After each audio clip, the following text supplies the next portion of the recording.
ia ficar tanto em cima disso. Lógico, tem setores ali que, né, famoso lobby, né, provavelmente teve. Até porque você tem a questão da isenção para várias, para várias áreas, né? Algumas áreas pegaram menos e tal, mas aí que tá, tem uma coisa. Essa cesta básica que vai ser isenta, ela só é isenta porque teve uma outra área que subiu lá em cima, né? Até porque a gente precisa sustentar a obesidade do Estado, né?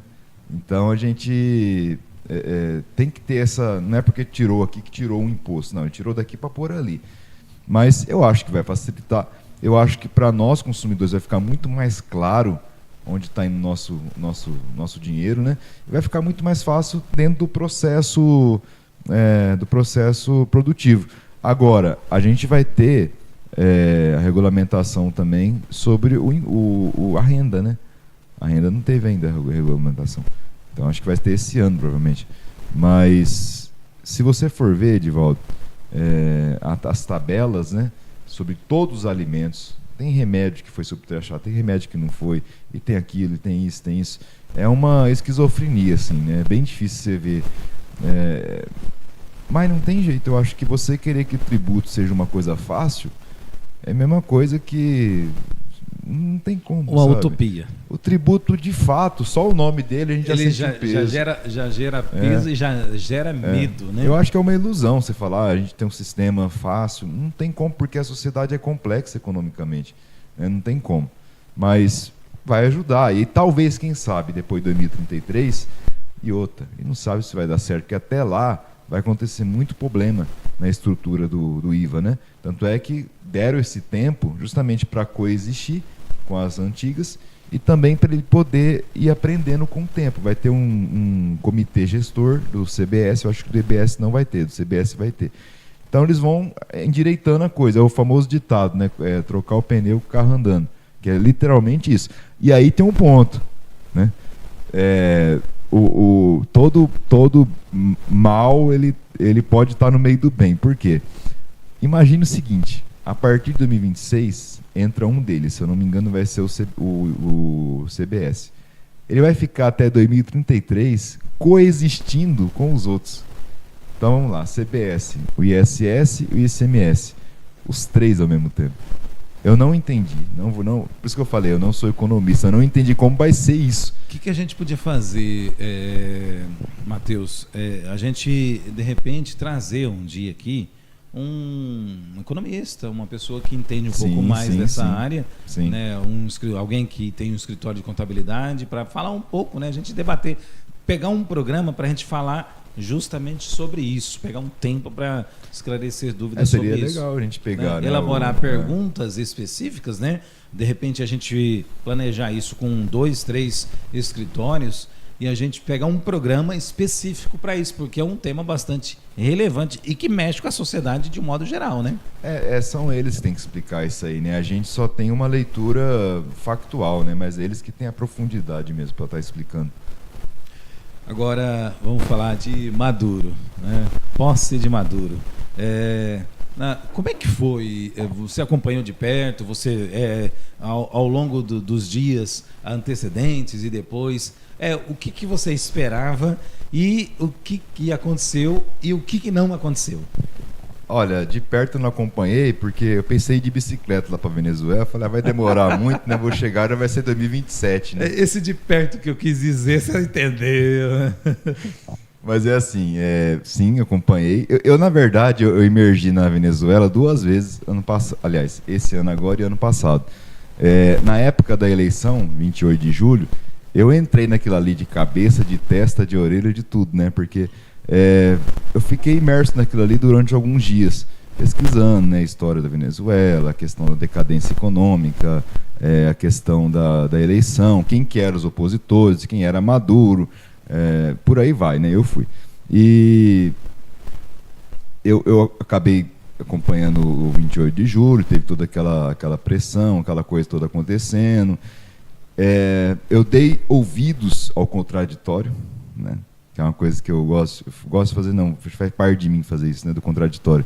E ali eu escutei gente que apoia, gente que não apoia, gente que está em cima da mesa, mas eu fui acompanhando.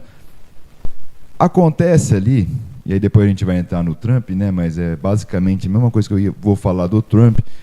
O Maduro, ele é um sujeito de mãos de ferro, né? Eu vejo nele. É aquele sujeito que bate assim e fala, eu vou fazer mesmo, não estou com medo do que vocês pensam, nem nada. Ele tem esse caráter, né? Esse caráter é de um líder forte no sentido de musculatura, né?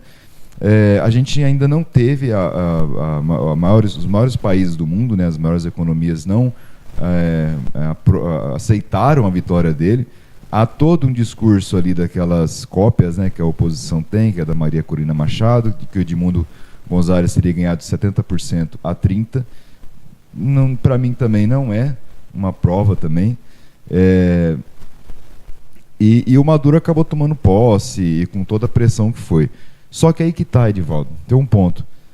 Para um cara desse cair, para ele sair do governo, caso ele tenha perdido, né, e ele aceite e queira sair, ele teria que primeiro, aliás, para ele sair do poder, ele teria que ter uma revolta popular muito grande interna, né?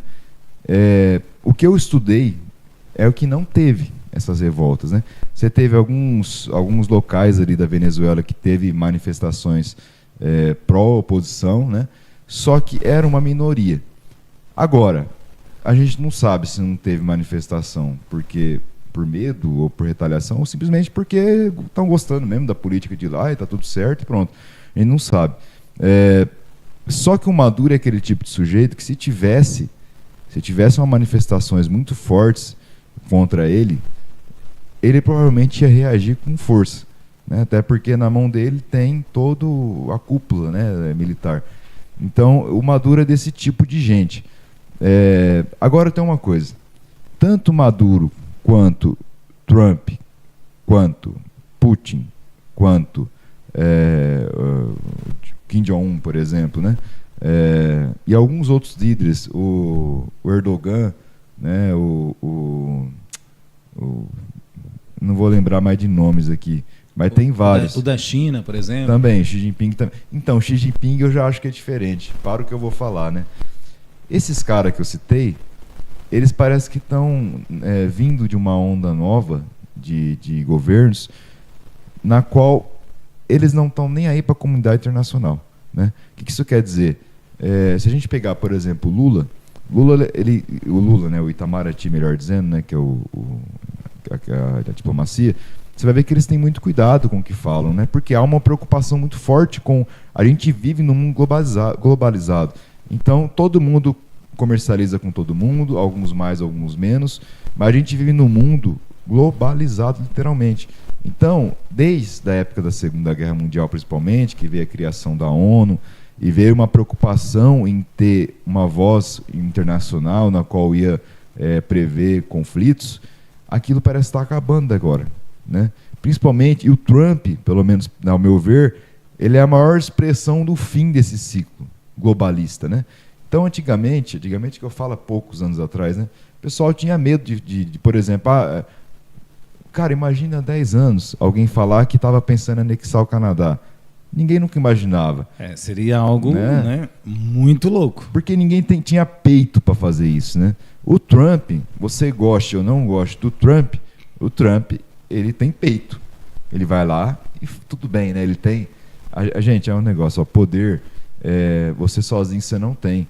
O Trump, primeiramente, ele tem um poder econômico próprio, né? Mas esse ponto do poder econômico próprio é tão pequeno perto do que está à volta dele que ele consegue bater o peito. O Bolsonaro, quando ele foi eleito, ele não conseguiu muito ter essa peitaria, né? Ele teve, né? Também foi ousado e tal. Só que o Trump, na primeira dele também, ele não foi tão assim. Há um movimento que está acontecendo mundialmente, na qual os governos não estão mais ligando para acordos. Acordo de Paris joga fora, Acordo de Viena joga fora, resoluções da ONU não tem importância. Para eles é assim agora. O próprio Trump já assinou um acordo de saída, né, da OMS, acho que foi ontem, foi hoje. Logo que ele tomou posse, ele assinou um monte de coisa ali, né? Aqui chama decreto presidencial, lá chama ordens executivas, né? São basicamente igual a decreto. Alguém depois vai lá e pode derrubar a Suprema Corte, ou se não o Congresso, mas ele tem uma validade naquele momento. Ele revogou vários do Biden, né?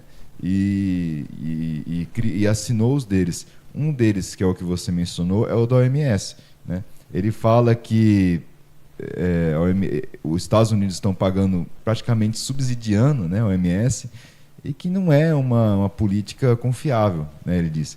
E aí ele acabou regando, né, pulando fora da OMS.